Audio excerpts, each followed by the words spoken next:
Hello दोस्तों, are के lens point में एक बार फिर से मैं आपका बहुत बहुत स्वागत करता हूं। तो आज की वीडियो में हम किसके ऊपर बात करने वाले हैं, आपने थंबनेल देख लिया होगा। तो जी हाँ, आज की वीडियो में हम नाटो के ऊपर बात करने वाले हैं कि नाटो क्या है, इसका क्या उद्देश्य है और नाटो में कितने देश शामिल हैं, कौन कौन से देश इसके सदस्य हैं। ठीक है, तो आज की वीडियो में हम टोटल नाटो के ऊपर चर्चा करने वाले हैं कि नाटो क्या है, क्या उद्देश्य है और इसमें कितने देश शामिल हैं।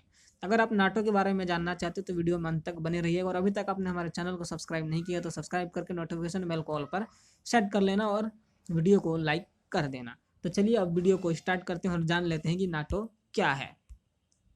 तो नाटो एक सैन्य गठबंधन है जिसे साल 1949 में अमेरिका, कनाडा, यूके और फ्रांस सहित 12 देशों द्वारा बनाया गया था। इसका पूरा नाम नॉर्थ अटलांटिक ट्रीटी ऑर्गेनाइजेशन अर्थात यानी कि उत्तरी अटलांटिक संधि संगठन है। नाटो का गठन बड़े पैमाने पर द्वितीय विश्व युद्ध के बाद सोवियत संघ से खतरे का मुकाबला करने के लिए किया गया था। नाटो यूरोप एवं उत्तरी अमेरिका के देशों के मध्य एक सैन्य गठबंधन है। ठीक है, जो नाटो है वो यूरोप और उत्तरी अमेरिका के देशों के मध्य एक सैन्य गठबंधन है। ठीक है, और इसका विश्व युद्ध यानी कि द्वितीय विश्व युद्ध के बाद सोवियत संघ से मुकाबला यानी खतरे का मुकाबला करने के लिए बनाया गया था। ठीक है, नाटो में कोई भी निर्णय सभी 30 सदस्यों के सामूहिक इच्छा के आधार पर ली जाती है। तो यहाँ से पता चलता है कि आपके नाटो में 30 देश हैं जो कि शामिल हैं। ठीक है, तो नाटो का कब हुआ था? 1949 में इसका क्या हुआ था? गठन हुआ था। क्यों हुआ था ये मैंने आपको बता दिया। ठीक है, अब आगे चलते हैं। अब देख लेते हैं कि नाटो का उद्देश्य क्या है। ठीक है, नाटो की स्थापना के समय मुख्य उद्देश्य पश्चिम यूरोप में सोवियत संघ की साम्यवादी विचारधारा को रोकना था। ठीक है, जो सोवियत संघ था उस टाइम का, उसकी विचारधारा को रोकना था, इसलिए नाटो को स्थापित किया गया था। नाटो का उद्देश्य 4 अप्रैल 1949 को हस्ताक्षरित उत्तरी अटलांटिक संधि को लागू करना था। नाटो समूह सुरक्षा की एक प्रणाली का गठन करता है। प्रणाली के तहत एक सदस्य राज्य पर हमले को सभी पर हमला माना जाता है और यह सामूहिक प्रतिक्रिया की मांग करता है। इसका मतलब यह है कि नाटो में जो 30 सदस्य शामिल हैं, जो 30 देश शामिल हैं, अगर इन 30 देशों में से किसी एक देश पर भी हमला होता है तो नाटो के उद्देश्य के अनुसार इन 30 सदस्यों पर हमला माना जाएगा।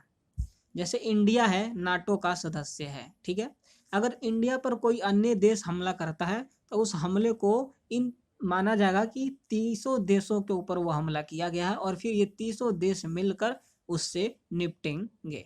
ठीक है, तो इसका मतलब ये है, इसका उद्देश्य ये है। यह सदस्य देशों के बीच एकजुटता और सामंजस्य की भावना पैदा करता है। राष्ट्रीय स्तर पर उत्पन्न होने वाले नए खतरों से निपटने के लिए न केवल सामूहिक रक्षा प्रदान करना बल्कि संकट की स्थितियों का प्रबंधन करने के साथ साथ सहकारी सुरक्षा को प्रोत्साहित करना भी है।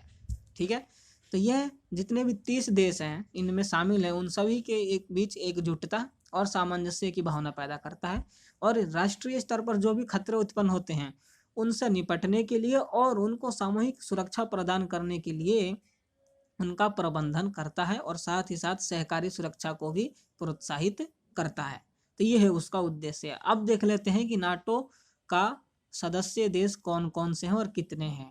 नाटो के सदस्य देशों में 2 उत्तरी अमेरिकी देश और 27 यूरोपीय देश और 1 यूरेशियन देश शामिल हैं, यानी कि टोटल 30 देश शामिल हैं नाटो में। तो आइए अब देख लेते हैं वो 30 देश आखिर कौन कौन से हैं। तो सबसे पहला अल्बानिया जो कि 2009 में शामिल हुआ था, बेल्जियम 1949 में शामिल हुआ, बुल्गारिया 2004 में शामिल हुआ, कनाडा 1949 में शामिल हुआ, क्रोएशिया 2009 में, चेक गणतंत्र 1999 में और डेनमार्क 1949 में शामिल हुआ था। ये तो कुछ ही है, आइए और को भी देख लेते हैं। एस्टोनिया 2004, फ्रांस 1949, जर्मनी 1955, यूनान 1952, Hungary 1999, Iceland 1949, Italy 1949, Latvia 2004, Lithuania 2004, Luxembourg 1949, Montenegro 2017 में, नीदरलैंड 1949, उत्तर मैसेडोनिया 2020 में, नॉर्वे 1949 में हुआ, पोलैंड 1999 में हुआ, पुर्तगाल 1949 में हुआ, रोमानिया 2004, स्लोवाकिया 2004, स्लोवेनिया 2004, स्पेन 1982, तुर्की 1952, ठीक है। यूनाइटेड किंगडम आपका 1949 और संयुक्त राज्य 1949 में लागू हुआ। ये सारे इसमें शामिल हुए। क्या यूक्रेन नाटो का सदस्य है? नहीं, ठीक है। यूक्रेन नाटो का सदस्य देश नहीं है। यूक्रेन हालांकि एक नाटो भागीदार देश है, जिसका अर्थ यह है कि यह भविष्य में नाटो में शामिल हो सकता है, ठीक है। तो जो यूक्रेन है वो हालांकि अभी इसका सदस्य नहीं है, लेकिन नाटो का भागीदार सदस्य है, भागीदार देश है। भविष्य में चाहे तो ये नाटो में शामिल हो सकता है। तो ये थे नाटो के क्या है, नाटो क्या उद्देश्य है और इसमें कौन कौन से देश कितने सदस्य हैं जो शामिल हैं। तो आज की वीडियो के ऊपर हमने जो चर्चा की नाटो के ऊपर की, तो मैं आशा करता हूं कि नाटो से संबंधित सभी जानकारी आपको मिल गया होगा कि नाटो क्या है, ठीक है, नाटो के उद्देश्य क्या है और नाटो में कितने देश शामिल हैं और कब कब शामिल हुए थे, नाटो का गठन कब हुआ था। इन सभी प्रश्नों का उत्तर आपको यहाँ पर मिल गया होगा। तो अभी तक आपने हमारे चैनल को सब्सक्राइब नहीं किया तो एक बार फिर से कहता हूँ, चैनल सब्सक्राइब करके नोटिफिकेशन बेल को ऑल पर सेट कर लेना, ताकि ऐसी नोटिफिकेशन से मिस ना होना पड़े।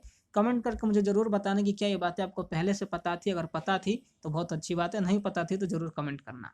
वीडियो को लाइक कर देना और अपने दोस्तों के साथ शेयर कर देना जो इन बातों को नहीं जानते हैं। तो आज की वीडियो में बस इतना ही। बहुत जल्द मैं आपके साथ किसी दूसरी वीडियो के साथ हाजिर होऊंगा। तब तक के लिए गुड बाय, जय हिंद, जय भारत।